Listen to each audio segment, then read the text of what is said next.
All right, this video is going to be your ultimate guide to chord extensions. What are they? How do they work? Which ones do we want to use? When, where, and why? Let's get into it, but of course, if you're new here, please be sure to click subscribe and click the bell to turn on all notifications so you don't miss any more useful videos like this one here. You know what? Let's just get right into it. So let's start off with a super quick little refresher here. This is a C major scale.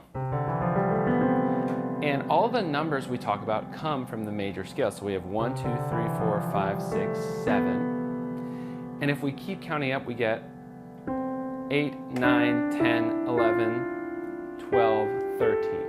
Okay? And that's as high as you're ever going to see in a chord. 13 is the highest number. Now, a C major triad would just be a 3-note chord, 1, 3, 5. And a C major 7 would be a 4-note chord, 1, 3, 5, and 7. Now, just so you know, when we talk about numbers, we're always basing that on the major scale of that specific chord. So, if I have a C minor 7, when I say the numbers, they're all based against the C major scale. So how do I get a C minor chord? Well, I'm going to take this 7, which is a B, and I'm going to flat it to get a flat 7, which is a B flat. I'm going to flat the 3, and now I have a flat 3. So we have 1, flat 3, 5, flat 7. Okay? And that's basically how chords work. Now, the 1, 3, 5, and 7 of a chord are the base fundamental chord tones of that chord. An extension is a number that goes up and above the 7. So we're going to have 9, we're going to have 11, and we're going to have 13. Those are really the only 3 extensions that you're going to see. You'll just see some different versions of them in different contexts. Like you might have a flat 9, or a sharp 9, or a flat 13, or a sharp 11, etc. I'm going to show you what all of that means. But there's only 3 extensions, 9, 11, and 13. So let's just start with major chords here. If we have a C major 7, and we add a 9, now we have a C major 9 chord. And if we add an 11, well, we wouldn't add just a normal 11 because that's very clashy with the 3. So we sharp it, right? We move it up a half step. So we have a C major 9, sharp 11. And if we want to get really adventurous, we can also add the 13 on top as well. So this is a C major 13, sharp 11. Now, one very common question I get is, why is it a 9 and not just a 2, right? Even if we put it down here, it's still going to be the 9. That's because we just know for a fact that when we are building a chord from bottom to top, we're going to have 1, 3, 5, and 7 in the bottom, and anything else is going to be an add-on on top, right? Theoretically on top, even if it's actually down here in the chord. Now, there are exceptions to the 1, 3, 5, 7 rule, but only if a note is replacing the 1, 3, 5, or 7. So for example, if the 7 is actually replaced by an A here, that would be a C major 6 chord because the 6 replaces the 7. However, if the A is in addition to the major 7, then it is a 13. And that is why we have a 13 and not a 6. Now there is one other type of major chord. We have 1, 3, 5, 6. This is a C major 6. If we add a 9, we get a C major 6, 9 chord. And if we add a sharp 11, we get a C major 6, 9 with a sharp 11. Remember, it's not a C major 7 chord because the 6 is replacing the 7 here. So that's what makes it a C major 6 as the bass. You know what? Since we're on the 6 chord, let's do a C minor 6. 1, flat 3, 5, 6. Same thing applies. We can add the 9. Now we have a C minor 6, 9 chord. And because we are in minor now, we can add a natural 11 as opposed to a sharp 11. This would be a C minor 6, 9 with the 11 added on. This is not a very common chord to see written out, but it exists. So I'm going to tell you about it because this is the ultimate guide to chord extensions. All right, next up, let's look at dominant chords. Dominant chords have so many different extension options, so let's just take a quick look. 1, 3, 5, flat 7. We're going to add the 9. Now similarly, because we have this major third, we're not going to ever really put a natural 11. See how it just kind of sounds like a bad clashy chord? So we'll add the sharp 11. So this would be C9 sharp 11. And now we add the 13 on top, so this would be C13 sharp 11. Now, dominant chords have all sorts of fun things we can do with the extensions. So now we're actually going to flat the 9 and check out this sound. This would be a C13 flat 9 sharp 11. Very common sound in jazz. We could also do the same thing but with a sharp 9.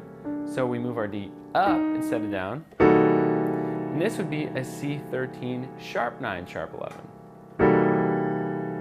Now let's take a quick step back. We could also just do 1, 3, 5, flat 7, our C7 bass, and just add the flat 9.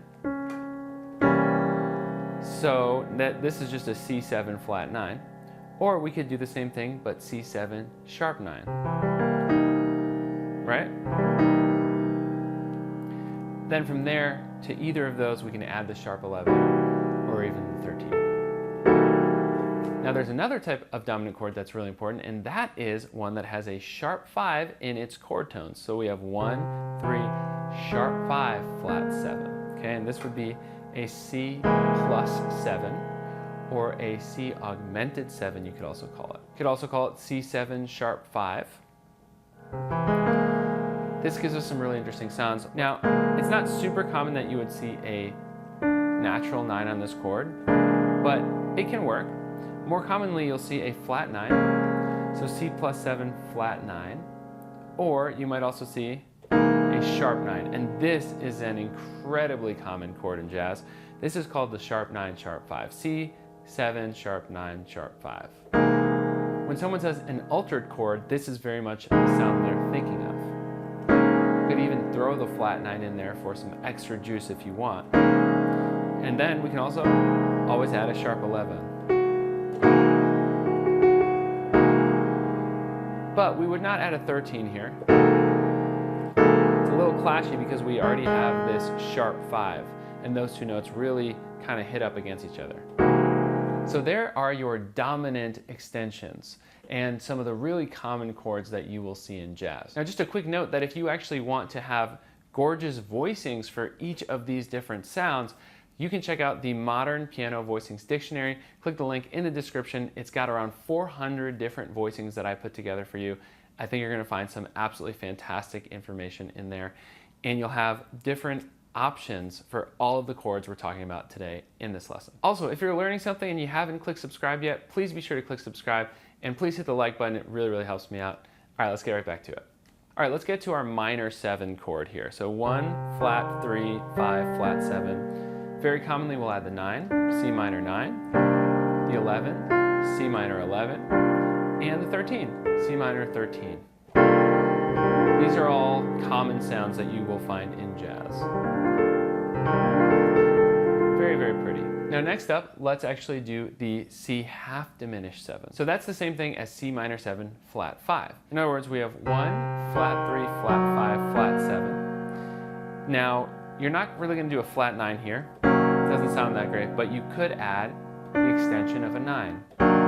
Beautiful sound. And then you might also add the 11. Now you probably wouldn't add a natural 13, but you might add a flat 13. It's kind of a pretty sound. All right, next up we've got diminished. So we've got 1, flat 3, flat 5, and double flat 7. So that's a diminished 7 chord, but we could add the 9 on top, and now we get a C diminished 9. We could also add the 11 on top. This is another chord you don't see written out all that often, but maybe we call this a C diminished 7, parentheses 9 and 11, or maybe we call it a C diminished 11. If you have a better name for this, please let me know in the comments. I would greatly appreciate that. Okay, now there are a couple other sounds that we didn't cover. A really important one that you'll see quite often is the sus chord. So in a sus chord, it's kind of like dominant, but instead of the 3 gets replaced by a 4. We call it sus, which stands for sustained, because it feels sustained like it wants to resolve. But you get some beautiful sounds out of this. So we can add a 9 to this. Very commonly, you'll get that, a C sus 9 or C9 parentheses sus 4. And then even more commonly, you'll also get the 13 on top. So we actually have C13 sus 4. Now there is one more chord we should cover here, and that is the sus flat 9. And so this is a C7 with a flat 9 on top. This is also a very nice sound. You could have the 13 on top as well, and it sounds very lovely.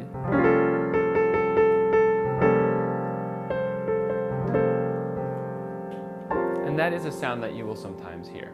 Okay, now that is it for today's video. That's all I've got time to cover. But at the end of the day, just ask yourself, what are the 4 chord tones in the basic construction of your chord, right?